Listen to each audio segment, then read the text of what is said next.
وعلیکم السلام ورحمۃ اللہ وبرکاتہ۔ اللہ رب العالمین آپ کو جزائے خیر عطا فرمائے اور خیر و عافیت میں رکھے۔ سوال بڑا ہی دلچسپ ہے اور یہ سوال لوگ بارہا پوچھتے ہیں کہ کیا آدم علیہ السلام ہندوستان میں اترے یا سری لنکا میں اترے اور حوا جدہ میں اتری؟ اس سلسلے میں قرآن کریم کا بیان یاد رکھیے گا۔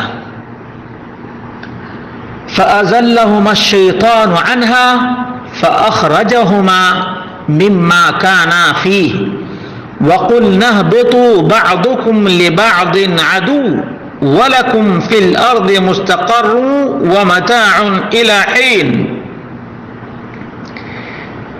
شیطان نے ان دونوں کو بہکا کر وہاں سے نکلوا ہی دیا اور ہم نے کہہ دیا کہ اتر جاؤ، تم ایک دوسرے کے دشمن ہو اور ایک وقت مقرر تک تمہارے لیے زمین میں ٹھہرنا اور فائدہ اٹھانا ہے۔ یہ سورۃ البقرہ کی آیت نمبر 36 ہے۔ دیکھا آپ نے، اللہ رب العالمین نے اہبتو یعنی اتر جاؤ، اب کہاں اتر جاؤ اس کا ذکر قرآن کریم میں نہیں آیا ہے۔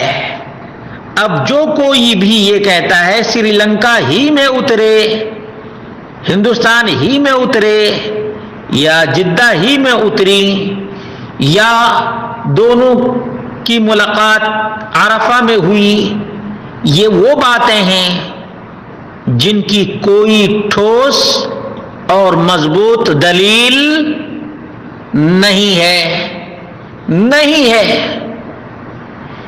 جب کوئی مضبوط اور ٹھوس دلیل نہیں ہے تو اصرار چے معنی دارد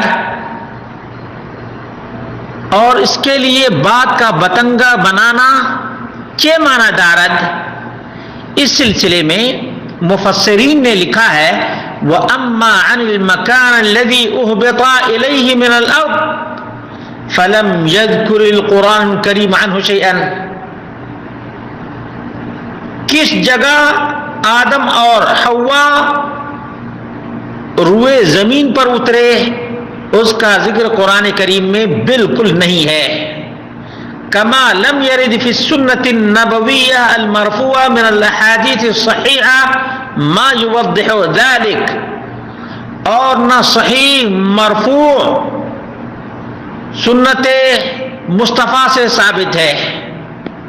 وَإِن كَانَتْ قَدْ رُوِيَتْ بَعْضَ الْأَحَادِيثِ ضَعِيفَةً، بعض ضعیف روایتوں میں اگرچہ ذکر آیا ہے، جیسے نزل آدم الہند واستوحش کہ آدم علیہ الصلوۃ والتسلیم ہندوستان میں اترے اور وحشت انہوں نے محسوس کی۔ ابن عساکر نے تاریخ دمشق میں اس بات کو ذکر کیا ہے، جلد نمبر 7 صفحہ نمبر 437۔ شیخ الالبانی نے سلسلۃ الضعیفہ رقم 403 پر ضعیف قرار دیا ہے۔ اسی طرح سے بعض روایتیں اس باب میں ذکر کی گئی ہیں لیکن تمام کی تمام ضعیف ترین ہیں، ضعیفۃ جدا۔ اور بعض لوگوں سے ہو سکتا ہے کہ اہل کتاب سے ذکر کیا گیا ہو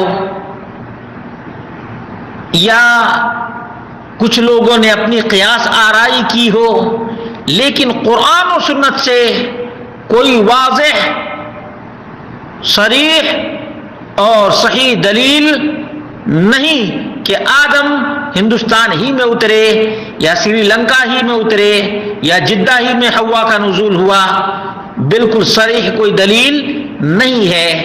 اس سلسلے میں بعض لوگ کہتے ہیں کہ اہبط آدم الی الہند واہبطت حوا بجدہ، کہ آدم تو ہندوستان میں اترے، حوا جدہ میں۔ اسی طرح سے بعض لوگ کہتے ہیں اہبطا جمیعاً بالہند، آدم اور حوا دونوں کے دونوں ہندوستان میں اترے. ومنهم من قال اهبط آدم بأرض بین مکہ والطائف اسمها دحنا. بعض لوگ کہتے ہیں کہ مکہ اور طائف کے درمیان ایک جگہ دحنا ہے، وہاں پر آدم کا نزول ہوا. کچھ نے کہا اہبط آدم بالصفا، صفا مروہ جو حرم میں ہے آپ دیکھتے ہیں کہ آدم صفا پر اترے. وَأُهْبِطَتْ حَوَّا بِالْمَرْوَةِ، اور حوا کا نزول مروہ پر ہوا. آپ دیکھتے ہیں صفا ادھر مروہ ادھر ہے.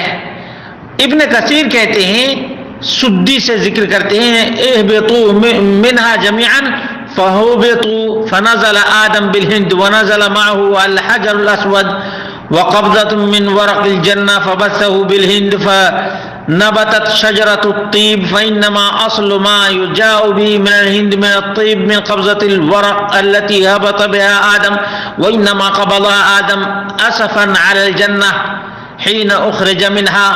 یہ سب روایات ہیں، یہ سب کیا ہیں؟ روایات ہیں.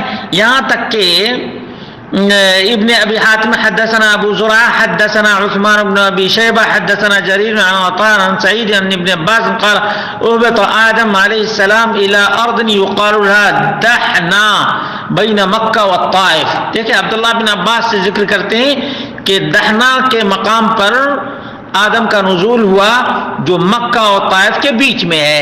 حسن بصری سے مروی ہے اہبط آدم بالہند وحوا بجدہ، کہ آدم تو ہندوستان میں اترے، حوا جدہ میں. وابلیس بدستمیسان من البصرہ علی امیال، کہ بصرہ کے پاس ابلیس کا نزول ہوا. اہبطت الحیہ باصبہان، اصبہان جو ایران میں ہے وہاں سانپ اترا. ابن ابی حاتم نے اس کو ذکر کیا ہے. اسی طرح سے ابن ابی حاتم نے کہا حدثنا محمد بن عمار بن الحارث حدثنا محمد بن سعید بن سابق حدثنا عمرو بن ابی قیس عن ابی ابن عدی عن ابن عمر قال اهبط آدم بالصفا. عبداللہ بن عمر سے ذکر کرتے ہیں کہ آدم صفا پر اترے. وحوا بالمروہ، اور حوا مروہ پہ. تفسیر القرآن العظیم جلد نمبر 1 صفحہ نمبر 237. دیکھا آپ نے کہ یہ سب اقوال ہیں، اقوال، لیکن قرآن و سنت سے اس جگہ کی تعیین ثابت نہیں جس جگہ آدم اور حوا کا سب سے پہلی دفعہ روئے زمین پر نزول ہوا تھا.